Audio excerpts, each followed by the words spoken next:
سيد الرئيس quel est votre programme? Notre programme, la critique, notre programme est un programme que nous avons fixé dans notre congrès de 2012, pour corriger un peu, ce n'était pas en 2013, c'est en 2012. Oui. Et ce programme s'articule sur plusieurs points qui tournent tous autour des grandes questions de l'intérêt national. Par rapport à la question de l'unité nationale, qui est une question essentielle pour un pays multinational, notre programme, c'est que toutes les communautés nationales doivent être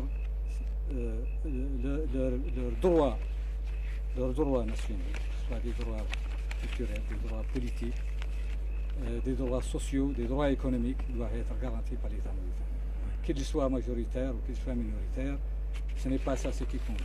Ce qui compte, c'est que nous avons des citoyens, ils sont mauritaniens, et ils doivent se sentir des citoyens traités de la même façon dans le pays.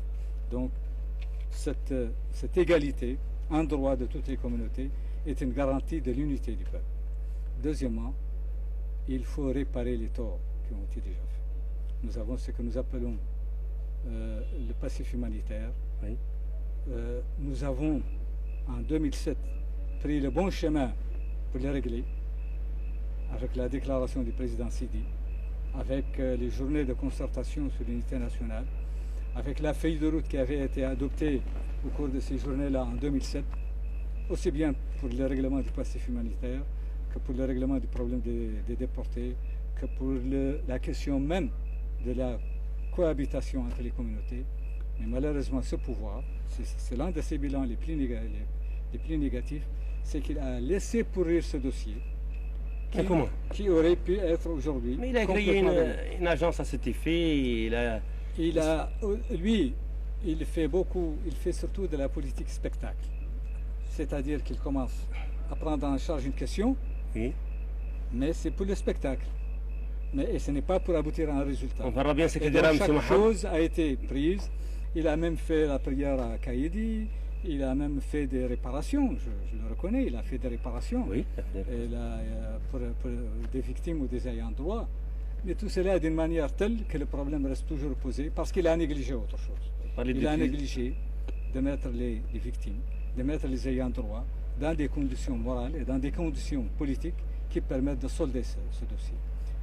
Dans les journées de concertation en 2007, oui, tout le monde a convenu de la nécessité de créer une commission vérité et réconciliation, à la manière du Maroc ou à la manière d'autres, pour solder ce dossier, pour permettre aux victimes de se retrouver, de connaître là où sont enterrés les leurs, de connaître, de parvenir à une vérité, de faire leur deuil, et en même temps de voir comment tout ce problème, au lieu d'être une question qui va diviser les Mauritaniens et qui va amener à la confrontation et à des règlements de compte, qu'il soit un problème, comme en Afrique du Sud, comme au Maroc, de se réconcilier et de dépasser.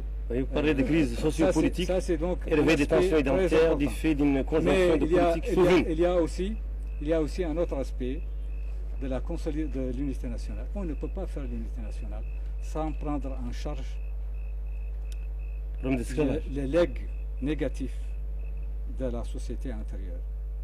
La société antérieure était une société inégalitaire, oui, de clivage, de pression, où il y a l'esclavage, où il y a la dépendance personnelle, ce qu'on appelle la dépendance personnelle, c'est-à-dire qu'une personne dépend d'une autre, oui, pour des raisons traditionnelles, où il y a des castes qui sont marginalisées, qui sont méprisées, etc. Ce travail-là de créer la cohésion nationale ne peut pas se faire. Et c'est un élément fondamental de la construction de l'État mauritanien. Ne peut pas se faire sans porter des solutions à cette question de l'esclavage, c'est-à-dire l'éradication. L'esclavage aujourd'hui peut être éradiqué s'il y a une véritable volonté politique. Monsieur le Président, parce qu'il ne joue plus un rôle économique, ni un rôle social significatif. Et donc son maintien, tu ne peux pas même trouver aujourd'hui sur la scène politique un parti qui défend l'esclavage. Personne ne peut oser le défendre. Donc pourquoi il ne disparaît pas? C'est parce que le pouvoir ne prend pas la mesure de la question et ne voit pas l'utilité de faire évoluer les mentalités en disant stop, cette pratique doit être éradiquée. Mais pas seulement la pratique, c'est aussi les séquelles. Et pourtant, vous reconnaissez, Monsieur le Président, qu'il y a une prise en charge de l'esclavage, mais vous la qualifiez de laxiste et ambiguë. Vous reconnaissez qu'il y a une prise en charge, mais bon, mais c'est elle est déficiente. C'est ce que je viens de te dire. Tu as parlé du chômage. Oui. Le gouvernement prend en charge le chômage, il a créé une agence. Il a créé une agence aussi pour les rapatriés du Sénégal. Oui. Il a créé beaucoup d'agences, il a créé des tribunaux même. Mais tout cela, c'est la preuve que l'argent que vous cherchez, il est là, dans les agences. Ça veut dire tout simplement que c'est de la politique spectacle. L'objectif n'est pas de régler le problème. L'objectif, c'est de donner l'échange. C'est de donner l'impression qu'on est en train de régler le problème, mais la volonté politique n'y est pas. Et tout cela, ça provoque énormément de dépenses pour le pays et surtout énormément de temps perdu et d'opportunités pour régler un problème qui mine l'unité nationale. Vous parlez d'une crise multiforme. Donc ça, c'est la crise socio-politique. Mais ce qui nous préoccupe, c'est l'unité nationale. Parce que vous voyez des pays qui sont riches, qui sont développés, ils ont éclaté, ils n'existent plus en tant qu'État. Pourquoi? Parce qu'on n'a pas porté attention à la question de l'unité nationale. La question de l'unité nationale n'est pas seulement une question d'intérêt matériel, c'est une question aussi politique, c'est une question psychologique. Et dès qu'il y a un manque de confiance, lorsqu'on s'installe un manque de confiance entre des composantes, et lorsque l'État perd la confiance de ses composantes dans sa volonté de les traiter de la même façon, alors bonjour les dégâts. C'est-à-dire que n'importe quel provocateur, n'importe quel incident peut provoquer l'irréparable. C'est pourquoi il est urgent qu'en Mauritanie, les politiques, les responsables de la chose publique, les leaders d'opinion portent une grande attention à la préservation de l'unité nationale. Heureusement, notre peuple, jusqu'à présent, a résisté à toutes les tentations de verser dans la confrontation ethnique. Alors qu'il y a eu des événements très graves qui, si notre peuple ne tenait pas à l'unité nationale, auraient pu nous plonger aujourd'hui dans un bain de sang. Heureusement que notre peuple a cette prise de conscience. Mais le pouvoir et les hommes politiques peuvent aussi provoquer l'irréparable. S'ils ne prennent pas en charge la nécessité de transformer les problèmes d'égalité qui existent. Les problèmes, par exemple, nous avons des communautés, chacune d'elles a des revendications. Mais la manière de les poser peut consolider l'unité nationale. Si on les pose comme des problèmes à prendre en charge par tout le monde. Par exemple, l'esclavage. Si on le pose comme un problème social qui mine notre société, qui provoque son retard, qui empêche de libérer les forces de la société, et que tout le monde doit prendre en charge, eh bien, là, il y a une volonté politique, sociale, qui va nous amener à l'éradiquer. Je ne suis pas d'accord. Mais l'esclavage, il y a une loi. Excusez-moi, Monsieur le Président. Il y a une loi, il faut l'appliquer dans toute sa rigueur, sans aucune circonstance atténuante et sans complaisance. Il y a une loi. Donc vous parlez d'un problème. Pour moi, dans mon esprit, ce citoyen libre qui est devant vous, pour moi, l'esclavage, c'est une question d'application de la loi. Mais qui doit appliquer? Les ONG des droits de l'homme doivent saisir la justice. S'il y a un esclave, s'il y a un cas, il faut les mettre devant la justice. Et nous devons avoir confiance, Monsieur le Président, dans notre justice. Vous savez que les pesanteurs sociales, indépendamment même de la volonté politique, pèsent beaucoup sur les structures de l'État. Ça, c'est un. Mais si s'y ajoute un manque de volonté politique d'éradiquer un phénomène qui est un phénomène absolument, j'allais dire, handicapant pour le progrès social, en plus d'être une véritable ignominie pour notre pays. Le fait que notre pays soit traîné sur le plan international... Parce qu'il touche à la dignité humaine, c'est tout à fait normal, mais bon. Qui abrite encore des pratiques esclavagistes. Donc nous avons besoin, et sachez bien que dès qu'un pays est diabolisé de cette façon, il peut devenir une cible facile. Mais il faut reconnaître aussi, Monsieur le Président, qu'il y a des gens de la société civile qui exploitent ça, qui en font de commerce. Et ça marche très bien dans les vitrines occidentales, vous savez. Non, il faut s'en prendre à soi-même, il faut s'en prendre à la société mauritanienne, il faut s'en prendre à ceux qui ont le pouvoir d'éradiquer ça. Vous ne pouvez pas ne pas faire ce que vous devez faire et dire les autres nous voient avec nos faiblesses, ils ont tort, nous doivent faire disparaître ce qu'on vous reproche. Faites-le disparaître. Dites, voilà, j'ai le combat. Dès qu'on me signale un cas, je le traite comme il le faut. Mais surtout, je montre une volonté aux Mauritaniens. Ceux qui ont les esclaves actuellement, il suffit qu'ils voient une volonté de l'État mauritanien pour s'en défaire. Parce que ça ne représente plus une nécessité économique ni sociale. Et voilà, revenons aux élections, Monsieur le Président. Bon, mais vous m'avez parlé de la question de notre programme. Je n'ai parlé que de l'unité nationale. Ah, moi je croyais qu'on a fait le tour. Non. Mais c'est la question quand même la plus importante. Nous avons également le problème de la démocratie.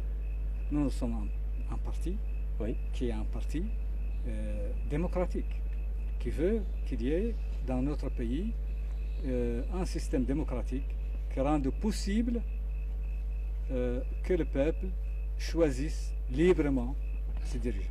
Et ça, c'est très important. Peut-être qu'au début, on peut choisir mal, mais le peuple doit avoir le droit de choisir mal. Mais c'est dans le processus démocratique que petit à petit, le peuple va s'éduquer lui-même, va apprendre à choisir et surtout va apprendre à sanctionner les mauvais politiques. Et pourquoi vous avez souvent boycotté les élections, Monsieur le Président? Ça, c'est une autre question qui n'est pas dans notre programme. Si, dans notre programme, il n'y a pas de boycott. Il n'y a pas de boycott. Vous avez souvent boycotté. Mais on n'a pas souvent. On a boycotté en 2013. Et en 92, quand vous étiez... 92. Oui, ah non, ça c'est une erreur stratégique. Ça, je suis d'accord. Moi, je vous l'ai dit. Ça, c'est d'accord, je suis d'accord. J'étais contre. Et je vais même vous dire quelque chose, Monsieur le Président. C'est une question tactique. La politique de la chaise vide, c'est un mauvais choix, je pense. C'est une question tactique, effectivement. Il y a des circonstances où on peut juger. C'est une question tactique, on peut apprécier... En 92 ? Non, la question du boycott et de la participation, ce sont des questions tactiques. On peut se tromper, mais c'est une question tactique. Mais en fait, dans les circonstances de 92, moi j'étais contre le boycott et c'était une erreur tactique. Pourquoi on a boycotté? Ce n'était pas évident. En 2013, nous avons boycotté pour un objectif précis, c'est d'imposer la révision des règles du jeu électoral avant justement ces élections décisives de 2018-2019. Effectivement, il y a une révision des règles du jeu, mais dans un dialogue où nous n'avons pas participé. Parce que vous avez posé des conditions? Non, parce qu'on n'a pas voulu, le pouvoir n'a pas voulu que nous participions. Il sait bien ce qu'il veut. Il a fait les choses de manière... Vous lui avez donné des prétextes quand même, parce que vous lui avez dit... Il a voulu que nous ne participions pas. Et comment il a fait? Il a voulu nous mettre dans une manifestation plutôt que dans un dialogue sérieux entre l'opposition et le pouvoir. Lorsque vous vous retrouvez, vous connaissez, nous étions une dizaine de partis d'opposition. Et là, on vous dit, bon, vous allez participer à un dialogue où vous êtes noyé dans 26 partis d'opposition dont vous n'avez jamais vu aucun. Et vous êtes à égalité dans la prise de parole.